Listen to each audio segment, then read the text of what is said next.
Another year. Another gosh darn year. Some people get tired of this grind. Some people get tired of having to constantly step up to the challenge. Not me though. Never get tired of it. Never get tired of the grind. Never get tired of the challenge. You see, because for me, the thing that keeps me going is the grind and, of course, the challenge. So this year, I guess the question is, who's ready to step up to the grind? And who's ready to step up to just the everyday demands of being in a fantasy football league? What's up, everyone? Once again, is your commissioner, Ryan, Dr. X's and O's Silers, and I'm here for another 11th great season of the DFL.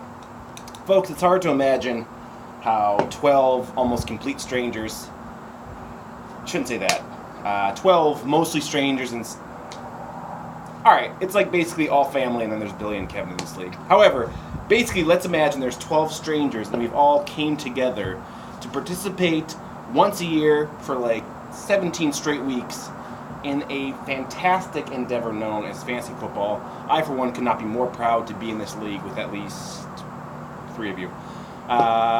Anyways, really appreciate you guys just being flexible and getting this the draft date settled. Either you guys are getting more apathetic or you guys are committing more to this league. I personally don't care, which I suppose puts me in the apathetic range. But it's fantastic that we were able to get the draft date set early and everyone seems to be in, although I'm going to put down $9 million that Robbie's not going to show up and about $10,000 that Kim's going to complain about some sort of technical error within the first 2 minutes. But anyways, it's going to be a fantastic year this year. Looking back at the DFL league history, last year we had Hypercats taking first place, we had Mountain Browns taking second place, and we had Wanted Dead or Alive taking third place. Now, a little theory I wanted to posit for you guys out in the cyber world real quick. Is there a chance that Mountain Browns does not exist? Because the only person who talks about meeting Mountain Browns is Josh. And I know Calvin would also say that he's met Mountain Browns. Kevin. But I would also gather that Cal could be bought off for like $5 if Josh paid him that to say that Mountain Browns exists. So I would just like to posit that there's a chance that Kevin Mountain Brown is actually just Josh's like second account. So for last year, congratulations to Kevin, aka Josh, for taking second place. And in first place was Hypercats, and this brings up an issue that I don't want to have to talk about, but I will, because I'm an authoritative dictator, man of the people type fascist. Last I heard, Hypercats has not received their DFL championship mug. Now, I would love to believe that this is just Ike being a sore loser and sticking it to the man. However, I'm more confident the fact that Ike took last place last year is so jarring and shocking for him that he has no memory of taking last place, or has no memory that the rule states that Ike must buy Hypercats their mug, or else he gets kicked out of the league completely before the draft. So I'm going to make an exception this year to the rules because Ike has been such a staple of this league and has been in from day one and has won some championships. I'm going to say that I will purchase the mug for Hypercats, and Ike will have to reimburse me for this mug. And this is a rule that no one can refute. This rule is in place no matter how much money I spend on a mug or how much money I report on spending on a mug. Ike, you have to reimburse me for it because I'm doing you a favor. So, checks in the mail, $10,000, and that mug will be bought for you and for my parents. Other news. This year, looking at the players who are going to be ranked as the top players of the DFL, top of the list right now is Todd Gurley. And that leads me to what the draft order is this year. Ike, again, has the first pick, Rob Gronkowski, or the big Gronkowski. Robbie has the second pick, and then Mike, Stang's Rule, worst name ever, has the third pick. So, according to Yahoo, those first three picks should be 1, Todd Gurley, 2, Ike, 2, Le'Veon Bell, to Robbie, and then 3, Saquon Barkley, the rookie who's playing for the New York Giants out of Penn State, should be theoretically going to Mike. Stings rule, worst name ever. So I guess the big question heading into tonight's draft is this. Is there a chance that a rookie running back goes in the first 3 picks? The thing with this league recently has been that wide receivers seemingly dominate the boards as far as the auxiliary positions go, and quarterbacks usually are at the top end, but you kind of wait to the end to draft those, unless you don't know what you're doing, which every year happens to be one of you. So I'm curious, just because running backs are stacked so heavy this year. Now, the scoring parameters have not changed from last year. I know last year they were altered a little bit, and some of you complained about that because excuses. However, this year, no excuses. Parameters have not been changed, and so with those parameters in mind, the top six players are all running backs. The 7th ranked player going to this year is Aaron Rodgers, and then you have 8 to Antonio Brown, which to me is crazy that he's going to be ranked 8, which there's no way he falls to 8, I know that, but something to consider. 9 is Deshaun Watson at quarterback. Now again, you have to consider that with fantasy football, it's not just about who the best quarterback is, but what quarterback can work with their feet as well as their arm, that kind of thing.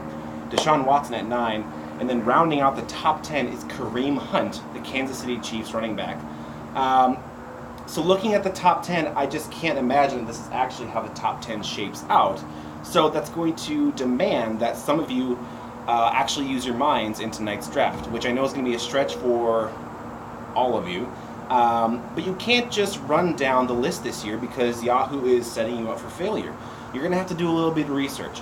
You're going to have to do a little bit of reconnaissance. You're going to have to do a little bit of reactionary, rhetorical repealing. So just be sure to keep in mind that just because Yahoo says that a rookie running back is going to be the third best player this year, that is not necessarily true. Other than that, looking to the NFL, looks like just a horrible year for the Denver Broncos this year.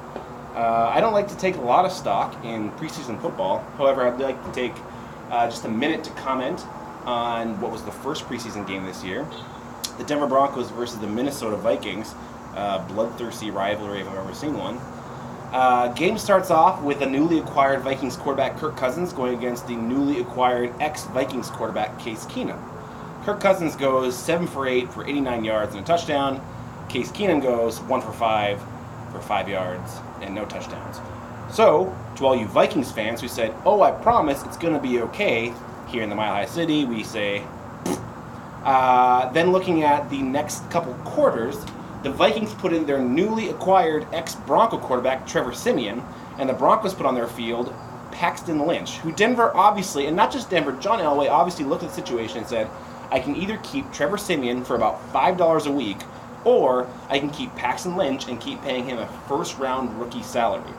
Elway obviously saw the potential in Paxton Lynch and said, you know what, I'm going to keep paying him $35 million a year, and Paxton Lynch is going to be our backup quarterback. So, first couple second and third quarter of the preseason game of the Vikings against the Broncos, Trevor Siemian for the Vikings, ex-Broncos, goes 11 for 13 for 113 yards and 2 touchdowns. Paxton Lynch goes 3 for 14 for 11 yards, 1 interception, no touchdowns. So, not that I like to put a lot of stock in what is the preseason ritual of the NFL. However, this is not looking good.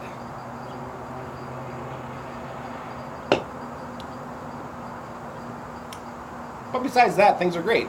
The DFL is going to be a fantastic time once again. The draft is tonight at 9 o'clock Eastern time. So get there at like 10 till, and we will make sure that everything's up and running, that the lobby is working fine. I swear to every god that exists, if anyone texts me 5 minutes after the draft and goes, "Dude, I was in the lobby and then I got kicked out," I will just kick you out of the league completely and we'll just wrap this thing up, because that is insane to me that happens every year. That being said, this year my internet connection's kind of spotty, so everyone ease up if it's me. Looking into just personalities for the league, if I can give any updates on the people in the league that I know that no one else knows. Dr. X's and O's is me. I'm doing average. Bros Before Shankos is Billy. I'm meeting up with Billy this year, and we're going to go to a Hawkeyes Penn State football game here in State College. Billy lives in Missouri, works for the AG. I think he's like the Pentecostal Pope or something. Fighting Sue is Cal. Cal still lives in Minneapolis. Hypercats is Mom and Dad. They still live in Beulah. Here's the thing. Once you guys are at that age in life where I don't have updates for you, pick up a weirder hobby. Like, one of you guys needs to start pole vaulting or something. Long hair don't care is Ike. Ike is, again, kind of on probation in this league. Lives in Beulah. Bought a house, I believe. Big times for Ike. Mind Crimes is Dion. Dion's still out in the, not Boulder, not Denver, but a town that's over there. Longmont? Maybe Longmont. Still working for the University of Colorado and does emergency management out there. Mountain Browns is obviously Josh. If it's not Josh, it's Josh's imaginary friend Kevin. And honest to God, I have never known where Kevin lives. At one point it was Miami. At one point I think it was North Korea. And so I think Kevin's still in the service or is making computers for the Army. And I'm not even sure which Army. Kevin might be a terrorist. And now this is on YouTube. I guess, never mind. Kevin/Josh is not a terrorist. We'll just pretend I didn't say that. Raging Marmots is Josh. Maybe Raging Marmots is Kevin. I don't know. Josh got a new job this year, but he's still in the Minneapolis area, out in Elk River, just killing it. Staying's Rule is Mike. Mike is recently retired, so next year I will have no updates for him unless he takes up pogo dancing. The Big Gronkowski is Robbie. Robbie still lives next to my parents and has kids, which is fantastic. And Wanted Dead or Alive is Kim. I just saw Kim last night and have a ton of updates on her. But you know what? If you want those updates, how about you have dinner with Kim? Because honestly, she's a fantastic dinner guest, and I love her more than any of her other nieces or nephews, probably. And finally, we have I Am Ron Burgundy, second worst name ever, which is Tim Schwartz. This is my brother-in-law. He lives down the D.C. area. Has also been moving and shaking at work. But more than anything, the thing we need to know more than that about Tim is that Tim is probably getting kicked out of the league this year. Because last year, Tim forgot to set his roster 19 out of 17 times, something. So listen, Tim, it's great that you're in the family, and it's fine you're in the league, but you got to bring it this year, man. And I'm saying this much.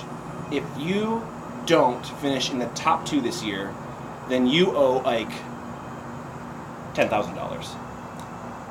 Final rule, no one can appeal it. Anyways, guys, looking forward to another fantastic year, and we will see you guys at the finish line.